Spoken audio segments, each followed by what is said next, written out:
أعوذ بالله من الشيطان الرجيم. بسم الله الرحمن الرحيم. يا بني إسرائيل اذكروا نعمتي التي أنعمت عليكم وأني فضلتكم على العالمين واتقوا يوما لا تجزي نفس عن نفس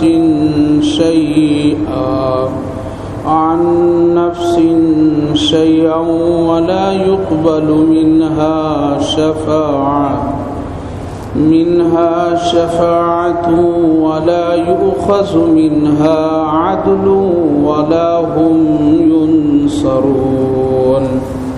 وَإِذْ نَجَّيْنَاكُمْ مِنْ آلِ فِرْعَوْنَ يَسُومُونَكُمْ سُوءَ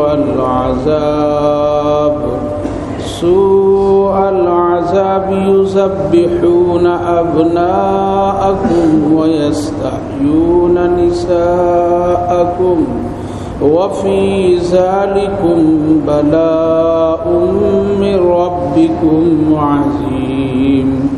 وَإِذْ فَرَقْنَا بِكُمُ الْبَحْرَ فَأَنْجَيْنَاكُمْ وَأَغْرَقْنَا آلَ فِرْعَوْنَ وَأَنْتُمْ تَنْظُرُونَ. وَإِذْ وَعَدْنَا مُوسَى 40 لَيْلَةً ثُمَّ اتَّخَذْتُمُ الْعِجْلَ من بعده وأنتم ظالمون ثم عفونا عنكم من بعد ذلك لعلكم تشكرون. وإذا آتينا موسى الكتاب والفرقان لعلكم تهتدون. صدق الله العظيم.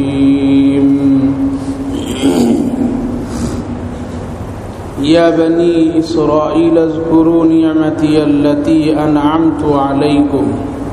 اے یعقوب کی اولادو، یاد کرو میری ان نعمتوں کو جو میں نے تم پر کی ہے.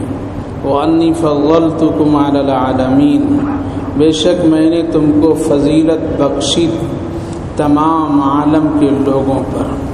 واتقوا یوما لا تجزی نفس عن نفس شیئا، اور ڈرو اس دن سے جس دن کوئی نفس کسی کے بدلے میں کوئی کام نہیں آئے گا. ولا يقبل منها شفاعة، اور نہ کسی کی سفارش قبول کی جائے گی. ولا يؤخذ منها عدل، اور نہ کسی کی طرف سے کوئی چیز قبول کی جائے گی. ولا هم ينصرون، اور نہ اس وقت کسی کی کوئی مدد کرنے والا ہوگا. بزرگوں اور دوستوں، اس سے پہلے جو آیت کریمہ گزری تھی جس میں اللہ تعالیٰ نے فرمایا تھا کہ تم سچے اور اچھے بنو، اس کے لیے تم نماز اور زکوٰۃ اور رکوع کرنے والوں کے ساتھ رکوع کرو، یعنی جماعت کے ساتھ نماز پڑھو. اور پھر فرمایا تھا تم اپنا عمل میں اچھی باتوں کا لوگوں کا حکم دو اور برے باتوں سے لوگوں کو روکو، اور قرآن کریم کی تلاوت کرو، اور تم میری مدد اور میری نصرت اور میری رحمت تم حاصل اس وقت کرو نماز کے ذریعے سے. اور نماز تو بہت ہلکی پھلکی ہوتی ہے، بہت آسان ہوتی ہے اللہ سے ڈرنے والوں کے لیے. اس کے بعد پھر اللہ نے فرمایا تھا ایک دن ایسا ہے جہاں ہم سے تمہاری ملاقات ہوگی اور تم ہماری طرف لوٹ کر کے آؤ گے. اب اس آیت کریمہ میں پھر اللہ تعالیٰ نے ان لوگوں کو یاد دلایا، ان لوگوں کے بجائے ہم کو اور آپ کو اللہ تعالیٰ نے یاد دلا کر کے اس طرف توجہ دلائی کہ تمہارے سے پہلے بھی کچھ ایسی قوم گزری ہے جس پر میں بہت ساری نعمتیں دی تھی اور ان کو عالم پر بڑی فضیلت بخشی تھی، لیکن ان کی یہ فضیلت اور ان کی یہ نعمتیں کچھ کام نہیں آئی. اور پھر وہ لوگ ہلاک کر دیے گئے، برباد کر دیے گئے۔ وجہ اس کی یہی تھی کہ وہ نافرمان بن گئے تھے، یعنی میری نعمتیں وہ کھاتے پیتے تھے اور میرا ناشکری کرتے تھے، میری بات کو مانتے نہیں تھے، میرے بات پر عمل نہیں کرتے تھے۔ پھر اللہ تعالیٰ نے فرمایا ایک دن وہ ہے جس دن سے تم کو ہم ڈرا رہے ہیں، وہ دن ایسا ہے اس دن کوئی بھی کسی کا کوئی بدلہ نہیں دے گا یا کوئی مدد نہیں کرنے والا ہوگا، اور ہر ایک انسان کا کیے ہوئے عمل کا اس دن سب کچھ چکایا جائے گا۔ اور کوئی آدمی کسی کی طرف سے چاہے گا کہ میں اس کی سفارش کر دوں تو وہ سفارش بھی نہیں قبول ہوگی، اور کوئی آدمی چاہے گا کہ سونا اور کچھ چاندی اور دنیا کی کچھ دولت دے کر کے اللہ کو ہم اس وقت منا لیں تو وہ بھی قابل قبول نہیں ہوگی، اور اس وقت کسی کی مدد نہیں ہوگی۔ وہ دن قیامت کا دن ہے، وہ دن حشر کا میدان ہے، اور وہ دن ترازو اور ناپ تول کا عمل ہے۔ اس لیے اللہ تعالیٰ نے اس کی طرف ڈرا دیا اور توجہ دلا دیا، ایک دن آنے والا ہے ایسا، اس سے پہلے تم اپنے آپ کو اتنا مضبوط اور تیار کر لو تم کو وہاں کسی کی ضرورت نہ پڑے، تم اتنا اپنے خزانے عمل میں اتنا خزانہ جمع کر لو، اتنی نیکیاں جمع کر لو، اتنے تم اللہ کی مغفرتیں اور رحمتیں حاصل کر لو کہ کل تم وہاں محتاج کسی کا نہ بنو، کل وہاں تم کو کسی کی ضرورت نہ پڑے، کسی کے سامنے تجھے سوال کرنے کی ضرورت نہ پڑے، اور یہ افسوس نہ کرنا پڑے کاش کہ ایک چانس، ایک موقع اللہ ہم کو دے دے تو پھر ہم بہت ساری نیکیاں حاصل کر لیں۔ یہ سب چیزیں یہاں ہیں، اور دنیا کو اسی لیے اللہ نے دار العمل بنایا ہے، اور آخرت کا نام دار الجزا ہے۔ دنیا کا نام دوسرا دار العمل اور آخرت کا دوسرا نام دار الجزا، یعنی وہ بدلہ دینے کا دن ہے، مزدوری دینے کا دن ہے، اور اس دن بہت سارے لوگ امید میں ہوں گے آج ہماری نمازوں کا کیا بدلہ اللہ دے گا، آج ہمارے روزوں کا کیا اللہ بدلہ دے گا، ہمارے اس صبر پر جو ہم نے صبر خالص اللہ کے لیے کیا اور کسی کے لیے نہیں، آج ہم کو کیا بدلہ ملے گا۔ آج ہم وہ چپے اور خاموشی کے ساتھ جو چھپ کر کے نماز راتوں میں ہم نے جو پڑھا ہے، آج اس کا کیا اللہ بدلہ دے گا۔ ہم اپنی زبان کو ہلکی سے ہلا کر کے جو چلتے پھرتے سبحان اللہ کہا تھا اور جو بڑی بڑی فضیلتیں علماء کرام سے سنا تھا، آج کیا اس کا بدلہ ملے گا ہم کو؟ بہت سارے لوگ انتظار میں ہوں گے۔ جس طریقے سے مہینے کے 30 دن پورے ہو جاتے ہیں تو مزدور، ملازم، کام کرنے والے وہ انتظار میں ہوتے ہیں، اب ہم کو تنخواہیں ملے گی، اب ہم کو ہمارے کیے ہوئے عمل کا ہم کو بدلہ دیا جائے گا، اور پھر ہم اس کے ذریعے سے خوشی منائیں گے، اچھے کام کریں گے، گھروں کو سجائیں گے، بچوں کو کھلائیں گے، کپڑے خریدیں گے، دنیا داری کی ساری چیزیں مہیا کریں گے۔ یہی تو ارادے اور تمنا۔ اسی طریقے سے اس وقت جنتی اور عمل کرنے والے لوگ اس عمل کا انتظار میں ہوں گے، کیا ملے گا مجھ کو، جیسا کہ اللہ نے وعدہ کیا ہے کہ ہم تمہارے کیے ہوئے اعمال کے بدلہ ہم تم کو دیں گے۔ تو پتہ چلا کہ کیا دے گا اللہ تعالی، ہم کو اور آپ کو معلوم نہیں ہے کہ سبحان اللہ کا کیا بدلہ ملے گا، ابھی ہم کو نہیں معلوم ہے اس قرآن پاک کی مجلس میں بیٹھنے کا اللہ ہم کو کیا بدلہ دے گا، ہم کو ابھی معلوم نہیں ہے ان جماعت کے ساتھ نماز پڑھنے کا بدلہ کیا معلوم ہوگا، پھر صرف ہم یہ سنتے ہیں کہ اللہ کچھ بدلہ دے گا، کیا ہوگا، وہ کس چیز کی شکل میں ہوگا۔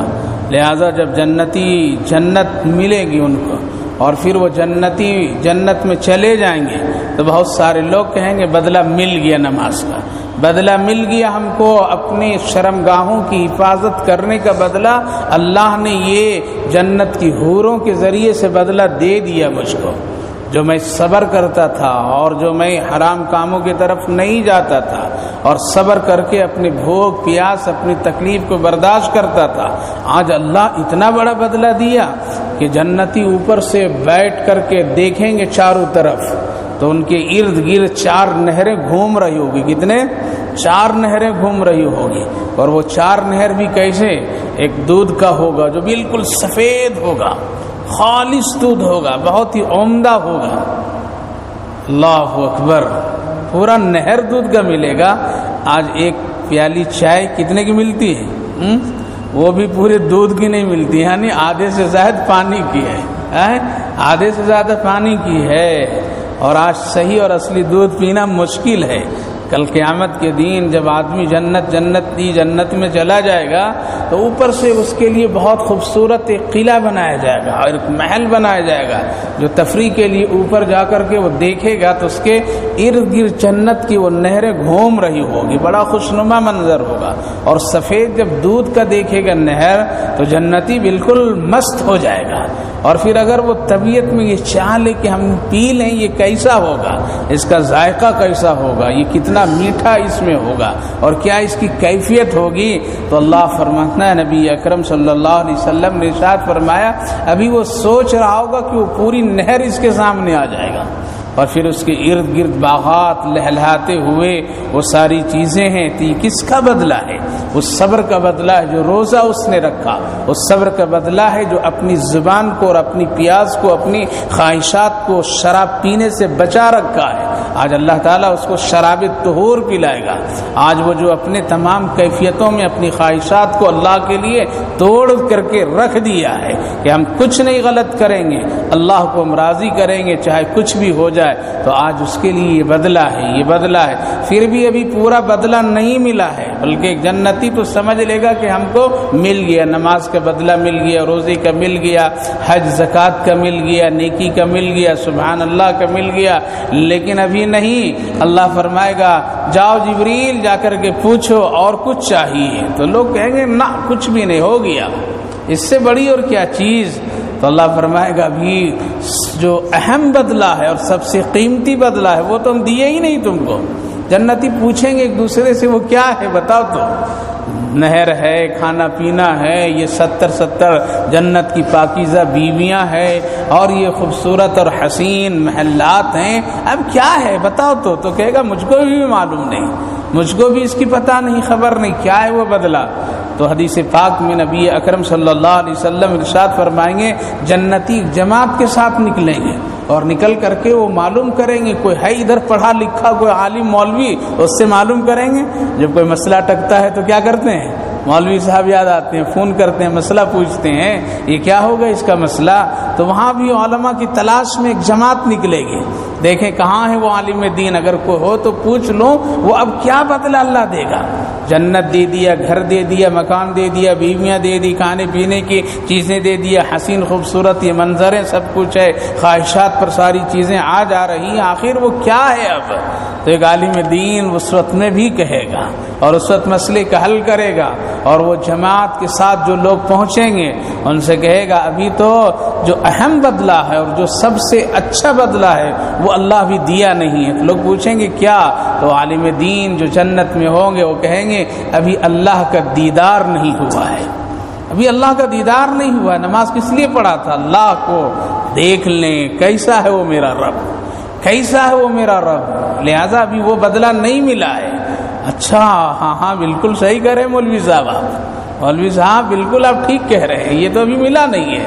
مولوی کی قیمت تو وہاں بھی جنت میں بھی ہے، مولوی کی قیمت وہاں بھی سمجھ میں آئے گی، لہذا فوراً سب لوگ آئیں گے اور کہیں گے ہاں اللہ کا دیدار ابھی نہیں ہوا ہے، اب اللہ دیدار کرے گا۔ رسول پاک سرور کائنات حضرت محمد الرسول اللہ صلی اللہ علیہ وسلم نے ارشاد فرمایا پھر ہفتے میں 15 دن میں اللہ رب العالمین کے جنتی دیدار کریں گے، مست ہو جائیں گے، رب کریم کو دیکھ کر کے جنتی مسرور ہو جائیں گے، اور پھر کہیں گے نہ اب یہ خوشی جنت کی حوروں میں ہے، نہ جنت کے باغات میں ہے، نہ جنت کے نہروں میں ہے، نہ جنت کے محلات میں ہے، بلکہ جو خوشی رب کائنات کی دیدار میں ہے اور کسی میں بھی نہیں ہے۔ تو میرے بھائی بزرگوں ایک دن تو وہ دن آنے والا ہے۔ آج یقین اگرچہ ہمارا کمزور ہو چکا ہے، آج یقین اگرچہ ہمارا بہت ہی بالکل نکما ہو چکا ہے، آج ہم یقین کے ساتھ کوئی عمل نہیں کر رہے ہیں، لیکن قرآن یہ کہہ رہا ہے وَاتَّقُوا يَوْمًا لَا تَجْزِي نَفْسٌ عَن نَفْسٍ شَيْئًا وَلَا يُقْبَلُ منها عدل ولا يؤخذ منها عدل ولا هم ينصرون. یہ بالکل پوری تفسیر ہے میرے بھائی بزرگوں کہ ایک دن ایسا آنے والا ہے اور ہر ایک نفس کو اس دن ایک دوسرے کا سامنا کرنا پڑے گا اور ہر ایک کا کیے ہوئے اعمال کا بدلہ دیا جائے گا.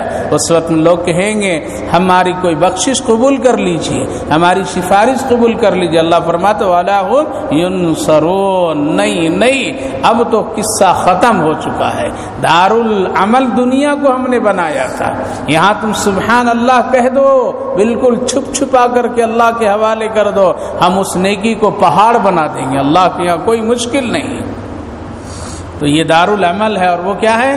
دارالجزا ہے. دارالجزا ہے, وہ بدلے کا دن ہے, بدلے کا وقت ہے. اس دن سے زیادہ صحابہ ڈرتے تھے, اس دن سے زیادہ صحابہ تڑپتے تھے, اس دن سے زیادہ صحابیات تڑپتی تھی. اسی بنیاد پر اپنی زندگی کا عیش و آرام کو قربان کر دیتی تھی. ہم کو نہیں چاہیے, وہاں چاہیے. تو اللہ رب العالمین نے اس دن کا تذکرہ کر کے ہم کو اور آپ کو بتا دیا ایک دن آنے والا ہے, اس کی تیاری کر لو. اس دن افسوس تجھے نہ کرنا پڑے. جیسے ایک سفر میں آدمی جا رہا ہے تو پوچھتا ہے بھائی کیا کیا میں لے کر کے جاؤں, کیا کیا میں لے کر کے جاؤں تاکہ مجھ کو وہاں کسی چیز کی ضرورت اور محتاج ہونا نہ پڑے. تو ایک ساتھی کہتا ہے میں پہلے جا کر کے آیا ہوں, پہلے جا کر کے آیا ہوں, وہاں ایسے کپڑے کی ضرورت ہے, وہ سرد علاقہ ہے, ٹھنڈی ہے, سردی ہے, اس لیے ذرا گرم کپڑے لے کر کے جاؤ تاکہ تم کو وہاں پریشانی نہ اٹھانا پڑے. لیکن ہائے افسوس کوئی جا کر کے اب آنے والا نہیں ہے, بلکہ آنے والوں سے پہلے ہمارے اور آپ کے آقا حضرت محمد الرسول اللہ نے خبر دے دی ہے, بتا دیا ہے کہ جانے کے بعد کو آنے والا نہیں ہے. جو کچھ میں کہہ رہا ہوں اس پر یقین کر لینا. تو اللہ کے پیغمبر صلی اللہ علیہ وسلم نے فرما دیا, اس پہ انتظار کیجیے اور اسی دارالعمل میں ہم اور آپ اپنی تیاری کر لیجیے. وَإِذْ نَجَّيْنَاكُمْ مِنْ آلِ فِرْعَوْنَ يَسُومُونَكُمْ سُوءَ الْعَذَابِ يُذَبِّحُونَ أَبْنَاءَكُمْ وَيَسْتَحْيُونَ نِسَاءَكُمْ وَفِي ذَلِكُمْ بَلَاءٌ مِّن رَبِّكُمْ عَظِيمٌ. وہ وقت بھی یاد کیجیے کہ جس وقت تم لوگوں کو ہم نے فرعون کے لوگوں سے نجات دے دیا, جبکہ وہ بہت برا عذاب کر رہا تھا, تکلیف دے رہا تھا. کیا تکلیف؟ یذبحون ابناءکم, تمہارے لڑکوں کو ذبح کر دیتا تھا. ویستحیون نساءکم, اور تمہاری لڑکیوں کو, عورتوں کو چھوڑ دیتا تھا. وفی ذالکم بلاء من ربکم عظیم, اور یہ تمہارے لیے بڑی آزمائش تھی تمہارے رب عظیم کی طرف, بڑی آزمائش تھی تمہارے رب کی طرف سے. اس آیت کریمہ کی تفصیل اور اس کا بیان اس طرح ہے میرے بھائیو بزرگوں کہ فرعون نجومیوں کو رکھا کرتا تھا اور نجومیوں کے ذریعے سے صبح ہی صبح اپنا جانچ کراتا تھا.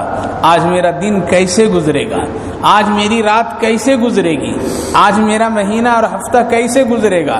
جب اس کے دلوں میں وہم اور اس طرح کی کیفیتیں ہوتی تھی تو اس طرح کے لوگوں کو رکھتا تھا. جیسے آج کے دور میں لوگ اپنے ہتھیلیوں کو کسی کو دکھا کر کے پوچھتے ہیں میرے ستاروں کی گردش بتا دیجیے, میرے ہاتھ کی لکیروں سے میری تقدیر بتا دیجیے. اسی طرح فرعون نجومیوں کو رکھتا تھا, کاہنوں کو رکھتا تھا, جو شیطان اس کو آ کر کے کچھ غلط سلط خبریں دے دیتا تھا اور وہ بتا دیتا تھا. تو کسی دن دکھاتے دکھاتے ایک نجوموں نے کہا کہ ایک بنی اسرائیل یعنی ان لوگوں میں سے ایک بچہ انہی میں سے پیدا ہوگا جو آپ کی پوری سلطنت خدائی کو ملیہ میٹ کر دے گا, ختم کر دے گا, آپ کی سلطنت کو چھین لے گا. کہا کہ اچھا ایسا, کہا کہ ہاں ایسا ہوگا. اب اس کو یقین ہو گیا, ہائے ہائے وہ کیسا خدا کہ جو ایک نجومی کی خبر پر بے چین ہو گیا, وہ جھوٹا خدا ہے. یہیں سے پتا چلا وہ جھوٹا خدا ہے جو ایک نجومی, ایک انسان, ایک کمزور انسان کی خبر سے وہ پریشان ہو گیا. تو اس نے کہا کہ اس کی تدبیر, کہا اس کی تدبیر ہی ہم بتائیں گے. تدبیر بتانے والا شیطان بتا رہا ہے. تدبیر یہ ہے کہ اسی سال وہ بچہ پیدا ہوگا, لیکن ابھی وہ بچہ ماں کے پیٹ میں نہیں آیا ہے, یا جو آ چکا ہے اس کو ابھی پتہ نہیں کون بنے گا وہ. اس لیے اس کا کام ایسا کرو, آنے والے بچوں کو آنے نہیں دو, اور جو آ گیا اس کو سب کو قتل کر دو. آگے بہت اچھا, یہ تو کام میرے لیے بہت آسان ہے, میں کر دیتا ہوں. لہذا وہ معصوم سے بچے جو اس سال کے آغاز میں پیدا ہوئے تھے، تقریباً 90,000 بچے تھے، سب کو قتل کر دیا، سب کی ماں کو گودوں سے چھین کر کے اس ظالم نے سب کو قتل کروا دیا، اور پھر مردوں کے لیے اور عورتوں کے لیے الگ الگ کیمپ لگا دیا، اور یہ تدبیر کیا اس نے کہ مرد 1 سال تک کے اپنی بیویوں سے الگ رہیں گے اور عورتیں 1 سال تک کے اپنی بیویوں سے الگ رہیں گی۔ جب مرد اور عورت نہیں ملاقات کریں گے تو بچہ کوئی ماں کے پیٹ میں نہیں آئے گا۔ یہ انسان کمزور ہے، ہم اور آپ بہت کمزور ہیں، اللہ کی تدبیر کے سامنے ہماری تدبیر کچھ بھی چل نہیں سکتی ہے۔ لہذا فرعون نے یہ آرڈر کر دیا کہ مرد ایک طرف رہیں، عورتیں ایک طرف رہیں، اور 90,000 بچوں کو کیا کیا؟ قتل کر دیا۔ خیر وہ فرعون تھا اس وقت، 90,000 بہت بڑی چیز۔ آج اس دنیا میں کتنے بڑے بڑے فرعون ہیں، صرف عراق میں 3 لاکھ بچے قتل کر دیے گئے۔ اس فرعون سے بھی بڑھ کر کے بڑا فرعون پیدا ہو گیا اس دنیا میں، اور اللہ کے پیغمبر فرماتے ہیں کہ دنیا میں اس طرح کے کتنے لوگ پیدا ہوں گے، اور میری زمین پر وہ لوگ اسی طرح کے گناہ عظیم کریں گے، لیکن ہم ان سے ایک دن بدلہ لیں گے۔ اور یہ قیامت کی علامتوں میں سے ایک علامت ہے کہ ظالم بادشاہوں کو میں مسلط کر دوں گا۔ جب تم میرے راہ راست سے ہٹ جاؤ گے اور میرے سے دوستی کو توڑ لو گے تو ایسا میں کروں گا۔ تو فرعون، وہ فرعون، موسیٰ کے وقت کا فرعون، کتنے بچوں کو قتل کیا؟ 90,000 بچوں کو قتل کیا۔ ہمارے اور آپ کے دور کے فرعونوں نے صرف عراق میں 3 لاکھ بچوں کو قتل کر دیا۔ افغانستان کو چھوڑ دیجئے اور سربیا کو چھوڑ دیجئے، فلسطین کو چھوڑ دیجئے، صرف عراق میں اتنی بڑی تعداد ہے کہ یہ تو بہت بڑا فرعون آیا اور گزر گیا ہے، لیکن اس کا بھی انجام کیا ہوگا وہ اللہ ہی جانتا ہے، ہم اور آپ نہیں جان سکتے ہیں۔ کب اس کی زمین پلٹے گی ہم کو اور آپ کو خبر نہیں ہے، یا اللہ اگر پلٹے گا نہیں تو انشاءاللہ اسلام کا انقلاب وہاں بپا کر دے گا۔ اور آج دیکھتے دیکھتے سن 10,000 میں 26 لاکھ مسلمان ہوئے ہیں لوگ۔ یہ کیا ہے؟ اللہ پلٹ دے گا، زمین پر اپنے بندوں کو، نیک لوگوں کو بسا دے گا، اور انہی کچڑوں میں سے اللہ جو گلاب کا پھول نکالتا ہے وہی اللہ ان یہودیوں سے اسلام کا کام بھی لے سکتا ہے۔ خدا کے لیے کوئی مشکل نہیں میرے بھائی بزرگوں۔ تو عرض یہ کرنا ہے کہ فرعون نے 2 مسئلہ بنایا، ایک تو 90,000 بچوں کو قتل کر دیا جو اس سال پیدا ہوئے تھے، اور عورتوں کو الگ کیمپ بنا دیا، مردوں کے لیے الگ کیمپ بنا دیا، کوئی مرد عورت سے نہیں مل سکتی، اور کوئی عورت مرد سے نہیں مل سکتی، مرد عورت سے نہیں مل سکتا، پابندی۔ لیکن انسان کمزور ہے، مردوں کی حفاظت کے لیے مردوں کو پہرادار ہی بنایا، ان میں سے 1 2 4 لوگوں کو مخصوص کیا۔ تم غور سے دیکھتے رہنا، پہراداری کرنا کہ کوئی مرد نکل کر کے عورتوں کو کیمپ میں نہ چلا جائے، اور ادھر عورتوں کے کیمپ میں بھی عورتوں کو کچھ نگراں بنایا کہ دیکھو کوئی عورت نکل کر کے مردوں کے کیمپ میں نہ چلی جائے، اسی لیے تم نگہبانی کرنا۔ ادھر حضرت موسیٰ علیہ السلام کے باپ پہراداری میں مقرر ہوئے، اور ادھر موسیٰ علیہ السلام کی والدہ عورتوں کے لیے مقرر ہوئی۔ ان دونوں میں ذرا ملاقات، آنا جانا ہے۔ یہ کیا؟ انسان کی کمزوری، انسان کی کمزوری ہے۔ ہم اور آپ سمجھتے ہیں بہت پڑھ لیا میں، بہت کچھ جان لیا میں، اب کون مجھ کو روک سکتا ہے؟ ارے ایک رات میں دماغ کا ایک رگ اللہ کس کا دیا، سارا کمپیوٹر فیل ہو جائے گا، ساری چیزیں تدبیریں ختم ہو جائے گی، پھر تم پاخانہ اور پیشاب کو بھی سلیقہ مندی سے نہیں کر سکتے ہو۔ یہ رگ اللہ نے دیا ہے، دماغ دیا ہے۔ آج تو ہم نے کمپیوٹر پر ایمان لایا، لیکن دماغ کا بنانے والے رب پر ایمان نہیں رکھنے جتنا ہم ان مشینوں پر ایمان رکھتے ہیں۔ تو میرے بھائیو بزرگوں، حضرت موسیٰ علیہ السلام کے والد اور حضرت موسیٰ علیہ السلام کی والدہ کبھی کبھی ملاقات کر لیتے تھے، دونوں آ کر کے اپنے دکھڑے سنا لیتے تھے۔ وجود میں آ گئے حضرت موسیٰ علیہ السلام، فرعون اطمینان ہے، کوئی بھی نہیں عورت مل رہی ہے۔ یہاں فرعون کی سب سے پہلی کمزوری کو اللہ نے ظاہر کیا، اور ظاہر کرنے کے بعد ایک وقت آیا کہ اسی کیمپ ابھی چل رہا ہے کہ حضرت موسیٰ علیہ السلام دنیا میں تشریف لے آئے، آنا تھا، اور ماں بڑی پریشان، اب کیا کریں؟ تو اللہ تعالیٰ نے فرمایا گھبرے مت ہو، ڈرو نہیں، جو خدا اتنے سنگین حالت میں تیرے بیٹے کو پیدا کیا ہے وہ اللہ بچانے کی بھی تدبیر رکھتا ہے، جاؤ جلدی سے ایک صندوق بنا لو۔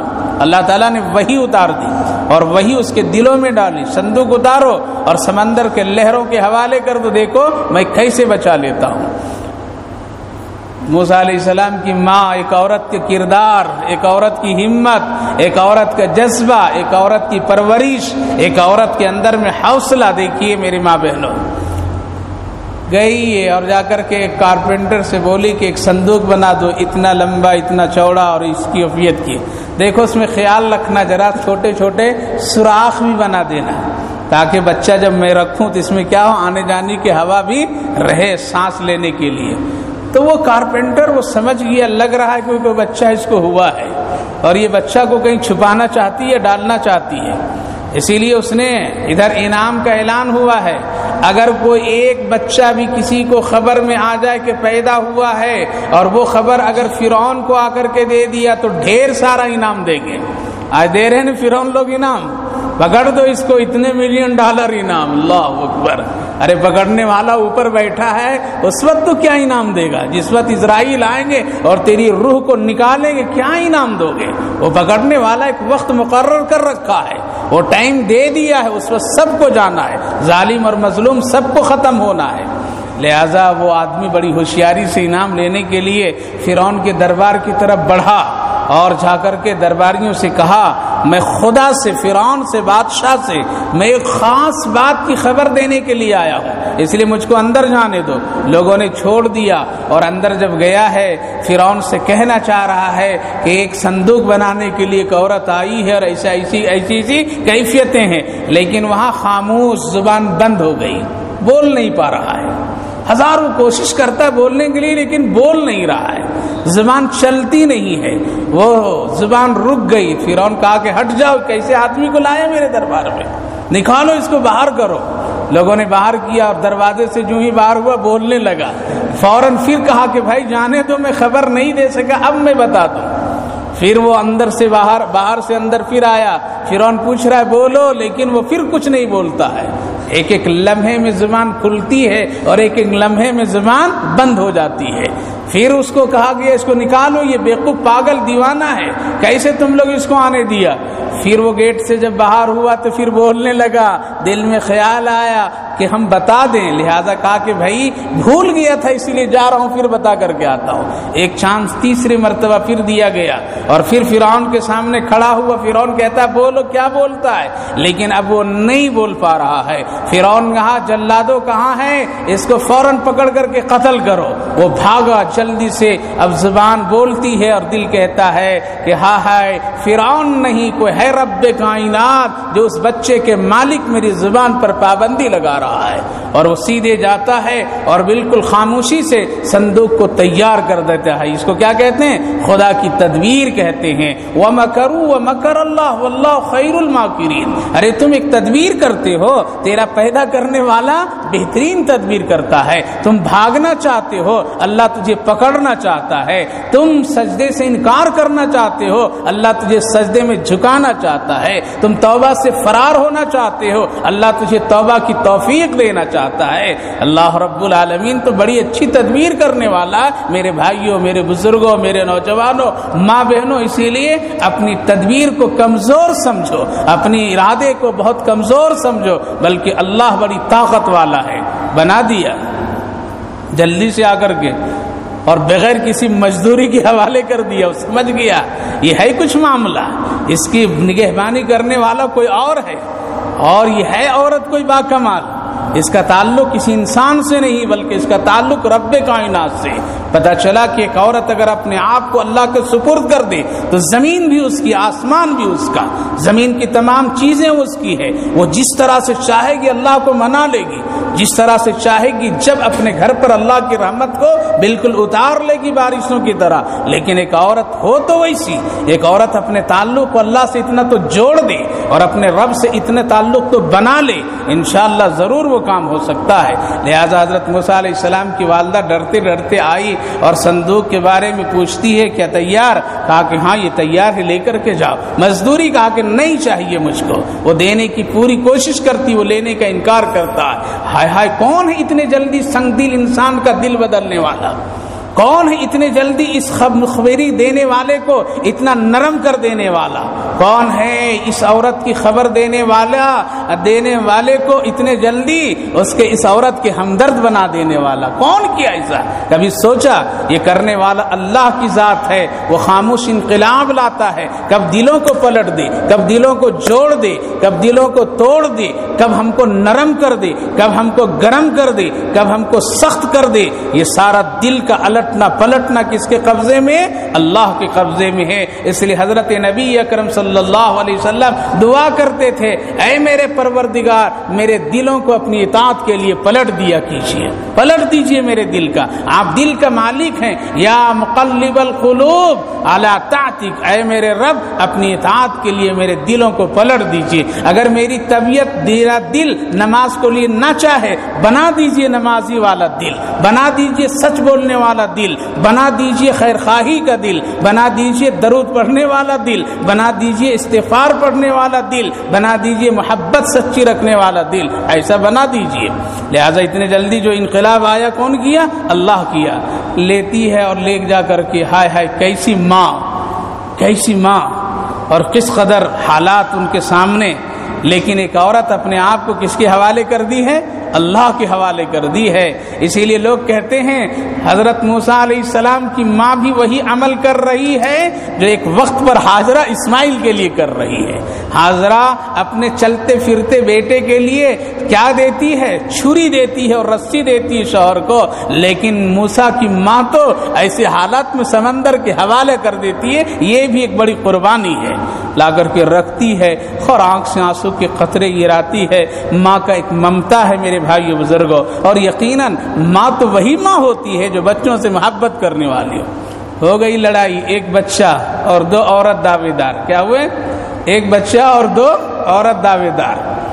دونوں عورت کہتی یہ بچہ میرا، کوئی تو پیشانی پر تو لکھا ہوا نہیں ہے کہ یہ بچہ فلاں عورت کی فلاں معصوم سا بچہ ہے۔ پریشانی بہت بڑھ گئی، جھگڑے تکرار کی نوبت آ گئی۔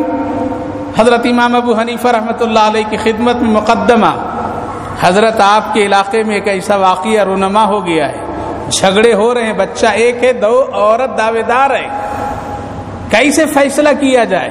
یہ بھی کہتی یہ میرا بچہ، یہ بھی کہتی میرا بچہ، کس کو دیا جائے؟ اگر اس کو دے دیا جائے خدا نخواستہ اس کا ہو، اگر اس کو دے دیا خدا نخواستہ اس کا ہو تو نا انصافی ہوگی۔ اس پیچیدہ مسئلے کا حل کیسے ہے اور کیا کریں؟ اب ڈھونڈو قرآن میں، کہیں اللہ نے نہیں بتایا ہے۔ پورے قرآن اٹھا کر کے دیکھیے کہ اگر ایسا ہو جائے تو کیا مسئلہ عمل میں لایا جائے۔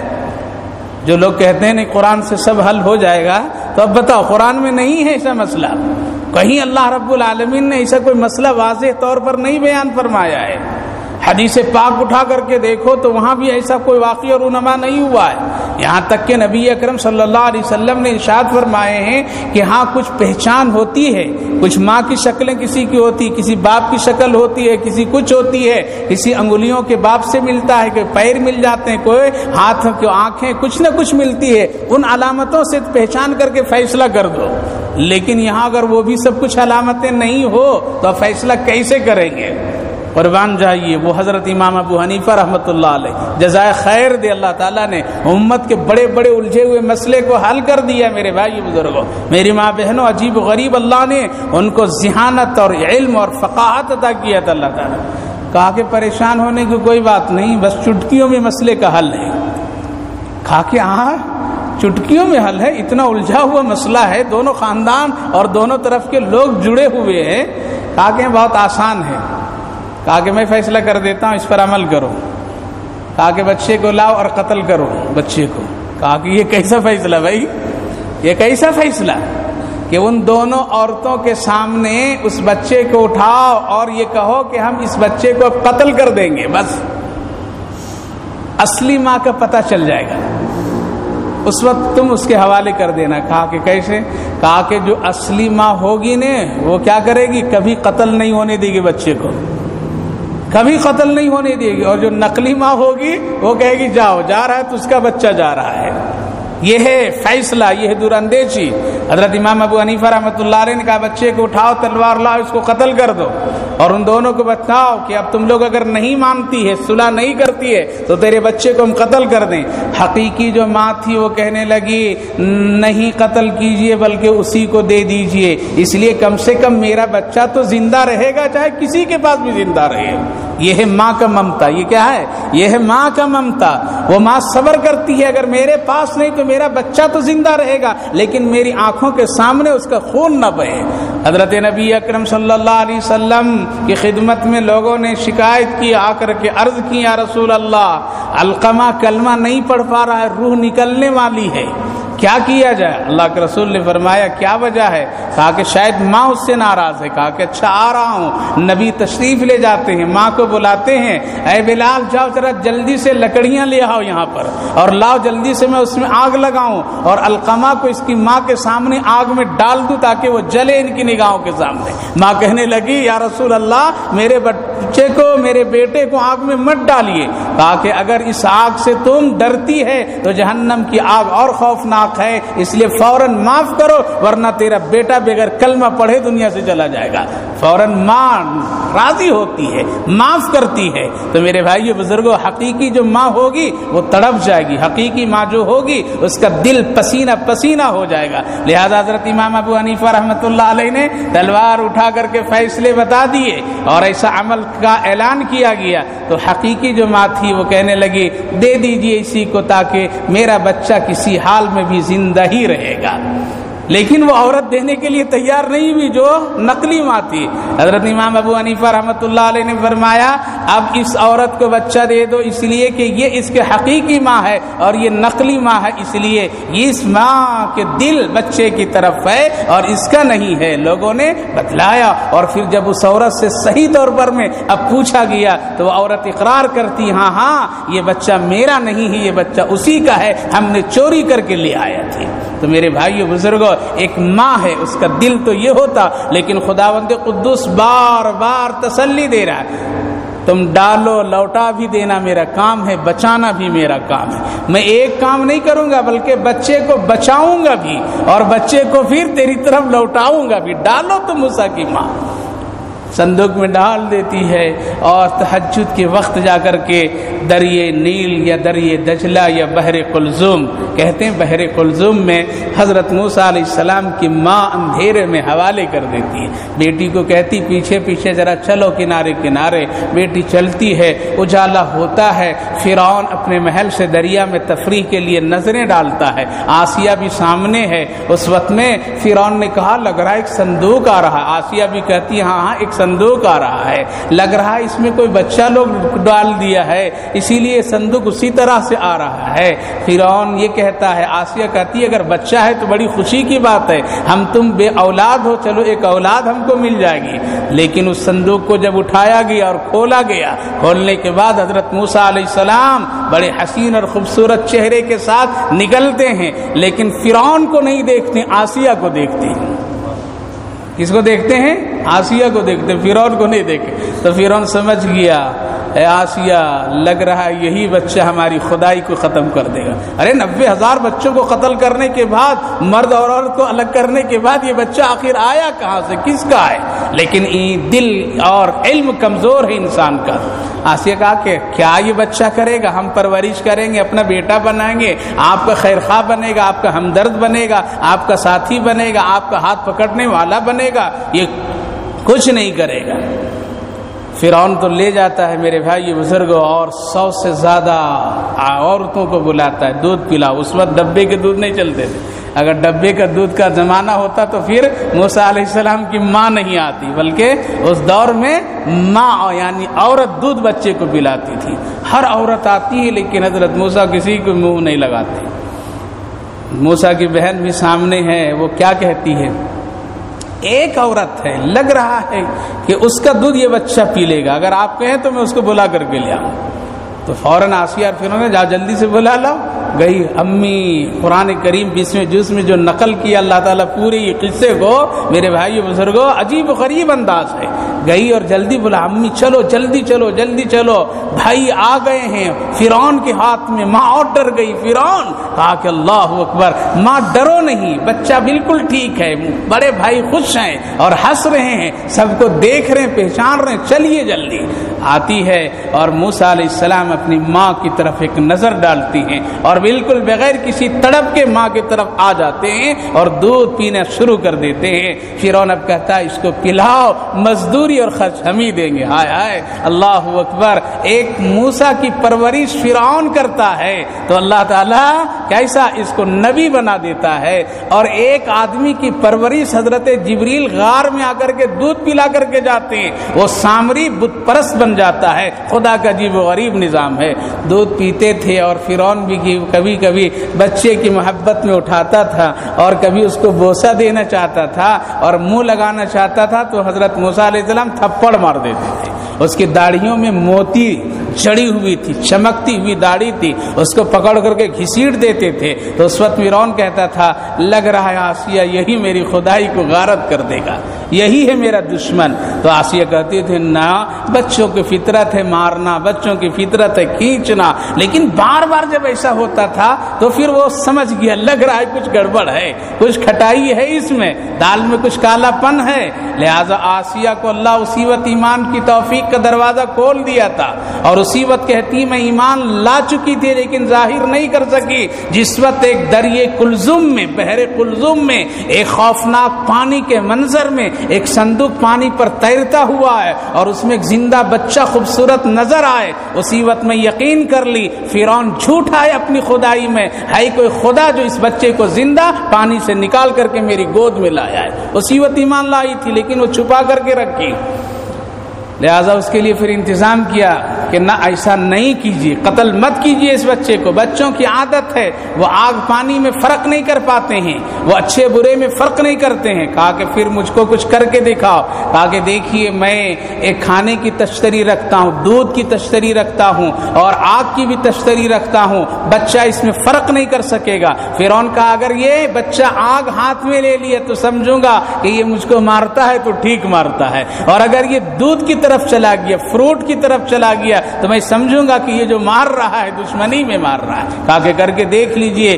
2 تشتریاں رکھی گئی میرے بھائیو بزرگوں. حضرت موسیٰ کو دور بیٹھا کر کے چھوڑ دیا گیا اور جیسے بچے زمین پر کھسکتے ہوئے چلے آ رہے تھے اور بچوں کی فطرت ہے کھانے پینے کی چیزوں کی طرف لپکنا, ادھر بڑھ رہے تھے. لیکن حضرت جبریل آئے اور رخ کو موڑ دیا اور آگ کی طرف لے گئے اور آگ کا انگارہ حضرت موسیٰ علیہ السلام کے ہاتھ میں دے دیے. آگ لے کر کے اپنے منہ میں رکھ لیے. فرعون اپنی آنکھوں سے دیکھا اور خود جلدی سے آگ اس کے ہاتھ سے ہٹایا اور کہا آسیہ بالکل تیرا کہنا صحیح ہے, بچے میں اچھے برے کا فرق نہیں ہے, اس لیے مارتا ہے, اس کے مار مجھ کو اچھا اب لگے گا.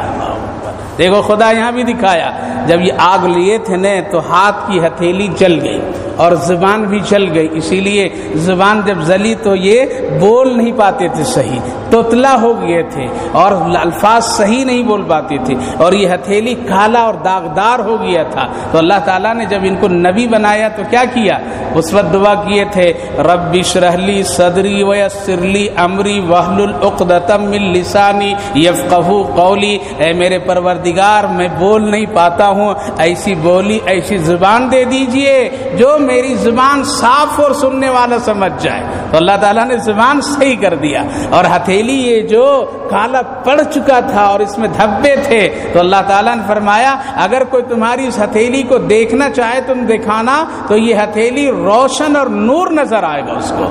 اسی لیے اللہ کے پیغمبر سرور کائنات محمد الرسول اللہ صلی اللہ علیہ وسلم نے بھی ارشاد فرمایا اور دوسرے علماء کرام بھی فرماتے ہیں اگر بچہ نہیں بول رہا ہے اپنی عمر تک 2.5 سال 2 سال آتے آتے بچے کی زبان صاف نہیں ہو رہی ہے تو ماں کو چاہیے برابر رب اشرح لی صدری ویسر لی امری واحلل عقدۃ من لسانی یفقہوا قولی, شہادت کی انگلی میں شہد لے کر کے اس میں پھونک دے, دم کر دے اور وہ چٹا دے تو انشاءاللہ وہ بچہ بولنے والا بن جائے گا۔ یہ میرے آقا کی دوا ہے، یہ میرے آقا کی تدبیر ہے، یار یہ قرآن کی آیت ہے۔ لیکن آج یہ سب کچھ بھی نہیں ہوتا ہے۔ اگر کچھ ہو جائے پریشانی تو سیدھے حضرت ایک تعویذ دے دیجئے، بچہ بولنے لگے گا۔ ہے قرآن پورا سراپا آیت کریمہ موجود ہے۔ میری ماں بہنوں، تم نے کبھی پڑھا نہیں، کبھی تم نے سیکھا نہیں، سنا نہیں، تیرے اور میرے بچوں کے علاج اللہ نے کر دیا ہے۔ لہذا شہادت کی انگلی میں جب بار بار چٹائیں گے تو انشاءاللہ کیا ہوگا، بچے کی یہ زبان کھل جائے گی۔ حضرت موسیٰ علیہ السلام پرورش پائیں، اسی کی طرف اللہ نے اشارہ کیا، وَيَسْتَحْيُونَ نِسَاءَكُمْ وَفِي ذَلِكُمْ بَلَاءٌ مِّن رَبِّكُمْ عَظِيمٌ وَإِذْ فَرَقْنَا بِكُمُ الْبَحْرَ، پھر ہم نے تم کو فرق کیا اور ایک سمندر کے حصے کا راستہ بنا دیا، فَأَنْجَيْنَاكُمْ وَأَغْرَقْنَا، اور پھر ہم تم کو نجات دے دیا اور فرعون والوں کو ڈبا دیا۔ اے موسیٰ، اس وقت تم اس کو ڈوبتے ہوئے دیکھ رہے تھے اور ہم نے تم سے وعدہ کیا 40 رات کے لیے آ جاؤ میرے پاس، ہم تم کو تورات دیں گے، تم کو کتاب دیں گے، لیکن تمہاری قوم نافرمان ہو گئی اور اتنے 40 دنوں میں بگڑ کر کے وہ بچڑے کو خدا بنا لی۔ ثم عفونا عنکم، پھر بھی ہم نے معاف کیا تم کو، اس کے بعد بھی تاکہ تم شکر گزار بندہ بن جائے۔ اللہ اکبر۔ اللہ تعالیٰ نے بہت احسانات کا معاملہ فرمایا ہے۔ آج بھی ہمارے اور آپ کے اوپر اللہ بہت مہربان ہے۔ اگر مہربان نہیں ہوتا تو سوچ کر کے دیکھیے، سونے سے پہلے اور جاگنے کے بعد ذرا سوچ لیجئے کتنا ہم اللہ کے کام کر رہے ہیں اور کتنا ہم اپنے آپ کو کام کر رہے ہیں۔ اگر فرق ہے تو وہاں فرق کر لیجئے، اگر اللہ کی مہربانی نہیں ہوتی تو نہ زبان کھلتی بلکہ اسی طرح بند ہو جاتی جس طرح موسیٰ کی مخبری کرنے والی کی زبان بند ہو جاتی تھی، آنکھیں بند ہو جاتی، دل رک جاتا، ہم تڑپ جاتے۔ لیکن اللہ بہت بڑا مہربان ہے، ہمارے اور آپ کی گناہوں کو بخشنے والا ہے۔ اللہ ہم سبوں کی سمجھ کی توفیق عطا فرمائے۔ آگے آنے والی آیت ہے جس میں اللہ تعالیٰ نے فرمایا 40 دن میں حضرت موسیٰ علیہ السلام کو کتاب کیوں دی گئی۔ وہی واقعہ ہمارے آقا حضرت محمد الرسول اللہ کو 40 دن اعتکاف کرنے کے بعد قرآن کریم اللہ نے عطا فرمایا۔ دونوں میں کیا فرق ہے؟ دوسرا مسئلہ، فرعون جب ڈوبنے کا وقت آیا تھا اور حضرت موسیٰ جب دریا کے کنارے کھڑے تھے اور دریا بالکل بھرا پڑا ہوا تھا، اس وقت حضرت موسیٰ انتظار کر رہے تھے اللہ کا حکم ملے گا تو ہم راستہ بنے گا ہمارے لیے اور جائیں گے، لیکن اس وقت تک کہ وہ انتظار کرتے رہے اور قوم کہتی رہی موسیٰ ہم کو وہیں مار دیا ہوتا، اب یہاں لا کر کے تو مارنا چاہتا ہے۔ تڑپ گئے موسیٰ علیہ السلام، کوئی راستہ نظر نہیں آ رہا تھا۔ لیکن ہمارے اور آپ کے آقا حضرت محمد الرسول اللہ کے غلام صحابہ ہیں اور قسطنطنیہ کے لوگوں نے سمندر کے راستے توڑ دیے اور پل توڑ کر کے ختم کر دیے تاکہ غلام محمد ادھر نہیں آ سکیں۔ وہ انتظار نہیں کی اور اپنے گھوڑے کو اس میں ڈال دیے۔ دونوں میں کیا فرق ہے؟ وہاں نبی انتظار کر رہا ہے، یا محمد الرسول اللہ کا غلام انتظار نہیں کرتے۔ اتنا یقین ہے کہ ہم اللہ کے نبی کے غلام ہیں، پانی ہم کو ضائع نہیں کر سکتا ہے، ہوا ہم کو ہلاک نہیں کر سکتی ہے، طوفان ہم کو برباد نہیں کر سکتی ہے۔ دونوں میں کیا فرق ہے؟ اگر ایمان رکھتے ہیں تو سنیے، انشاءاللہ ایمان میں تازگی پیدا ہوگی۔ لیکن اگر ایمان بالکل بجھا ہوا ہو، پانی اس میں نہیں ہو، اس میں اندر میں تازگی نہیں ہو تو تازہ کرنے کی ضرورت ہے، پانی ڈالنے کی ضرورت ہے۔ اس لیے میرے بھائی بزرگوں، قرآن کی مجلس بڑی بابرکت ہے۔ اس طرح کے واقعات آپ کو قرآن کی روشنی میں سننے کو جب ملیں گے تو انشاءاللہ قرآن کے ایک الگ اثر ہے، دوسری مجلسوں کے ایک الگ اثر ہے اور اس کی کیفیت الگ ہے، لیکن قرآن براہ راست دل پر اترتا ہے اور اس کا ایک اثر ڈالتا ہے۔ شاید آج نہیں تو مرنے کے وقت بھی اس کا اثر ہو جائے تو ہم اور آپ کامیاب ہو جائیں گے۔ اس لیے سنیے، خود بھی آئیے، دوستوں کو لائیے اور ایک داعیے قرآن بنیے۔ کیا بنیے؟ قرآن کی دعوت دینے والے بنیے، قرآن کی پیغام سنانے والے بنیے۔ اگر کسی کو بھی نہیں سنا سکتے ہو تو کہاں؟ گھر میں بھی نہیں سنا سکتے ہو، پورے گھر کے باہر کی ہسٹوری پورے سنا دیں۔ ایک مرتبہ اگر ولیمے سے آ جائے تو 4 دن دسترخوان پہ تذکرہ ہو، بڑی شاندار تھا ماشاءاللہ، کیا بریانی مزے کے مزے تھی، کیا وہاں کے دلہن تھی، کیا دلہا تھا اور کیا لوگ تھے، کیسے کپڑے تھے، کیا زیورات تھے۔ ہمارا بات کرتے ہیں کیا قرآن کی ایک مجلس اپنے گھر میں نہیں بات کر سکتے ہیں؟ اپنے گھر کی عورتوں کو نہیں سنا سکتے ہیں؟ اگر اپنی بیوی کو بھی نہیں سنا سکتے ہیں تو پھر کہیں نہیں سنا سکیں گے آپ۔ سنائیے اپنے گھروں میں، اپنے بچوں کو سنائیے، دسترخوان پر بیٹھ کر کے سنائیے اللہ کتنا بڑا ہے اور کس قدر ہے، اللہ کا ذکر کیجیے، انشاءاللہ ایمان میں تازگی آئے گی اور قرآن کا اثر دل پر ہوگا۔ اس لیے کیا بنیں گے؟ دائی بنیں گے انشاءاللہ۔ بلا کر کے لائیے، دوستوں کو لائیے اور اپنے موبائل میں میسج کیجیے، بھیجیے۔ آج بسم اللہ شاہ مسجد میں عشاء کے بعد میں تفسیر قرآن ہے، شاید اگر 10 لوگوں کو بھیجیں گے، برابر بھیجیں گے تو کبھی کس کے دل میں اللہ توفیق ڈال دے گا، ارے دیکھیں کیا ہے وہ چیز۔ اگر ایک آ گیا تو اللہ توفیق دے دے گا۔ ایسا عمل کریں، ایسا داعی بنے، انشاءاللہ بہت فائدہ ہوگا۔ اللہ ہم سبوں کی سمجھ کی توفیق عطا فرمائے۔ اللہم صلی علی سیدنا نبینا حبیبنا مولانا محمد وبارک وسلم علیہ۔ اللهم ربنا آتنا في الدنيا حسنة وفي الآخرة حسنة وقنا عذاب النار۔ اے اللہ آپ ہی ساری کائنات کا پروردگار ہیں، سب کا پالنہار ہیں، رب کریم ہیں، رب ذوالجلال ہیں۔ اے اللہ آپ سے بڑا کوئی نہیں، آپ سے کوئی بڑا نہیں۔ ہم آپ کے بندے ہیں اور آپ ہم سب کے معبود ہیں۔ ہم آپ کے سجدہ کرتے ہیں، آپ سب کے مسجود ہیں۔ ہم سب محتاج ہیں، آپ سب کے رزاق ہیں۔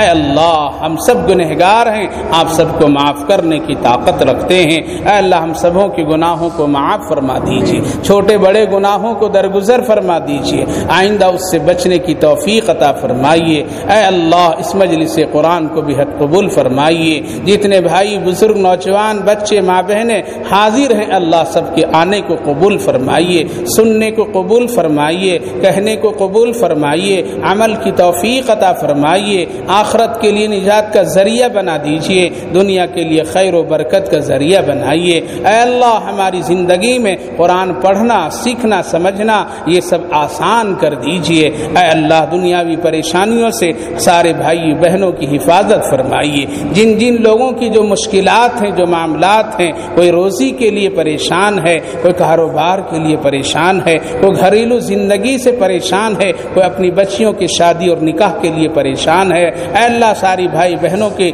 حاجتوں اور ضرورتوں کو پوری فرما دیجئے، سب کے مسئلے کو حل فرما دیجئے۔ یقیناً ہم سب کٹے ہوئے ہیں، اے اللہ دور ہو گئے ہیں، گمراہی کے راستے پر چل رہے ہیں، کوئی پکڑ کر کے لانے والا نہیں ہے، کوئی سمجھانے والا نہیں ہے۔ اے اللہ آپ ہی سمجھا دیجئے، آپ ہی پکڑ کر کے راہ راست پر لا کر کے کھڑا کر دیجئے۔ آپ سے بہتر کوئی نہیں ہے، آپ سے کوئی مشفق بڑا نہیں ہے، کوئی مہربان نہیں ہے۔ اے اللہ ہم سب کی حفاظت فرمائیے، جو بیمار ہیں ان کو شفا عطا فرما دیجئے، صحت مندوں کی صحت کی سلامتی عطا کر دیجئے، جو لوگ دنیا سے جا چکے ہیں اے اللہ ان سب کی مغفرت فرمائیے۔ ہماری اس مختصر سی دعاؤں کو اپنے کرم سے، فضل سے نبی اکرم صلی اللہ علیہ وسلم کے صدقے اور طفیل میں قبول فرمائیے۔ اللہم ربنا تقبل منا انک انت السمیع العلیم وتب علینا انک انت التواب الرحیم وصلی اللہ تعالی علی خیر خلقہ محمد وعلى آلہ واصحابہ اجمعین برحمتک یا ارحم الراحمین والحمد للہ رب العالمین۔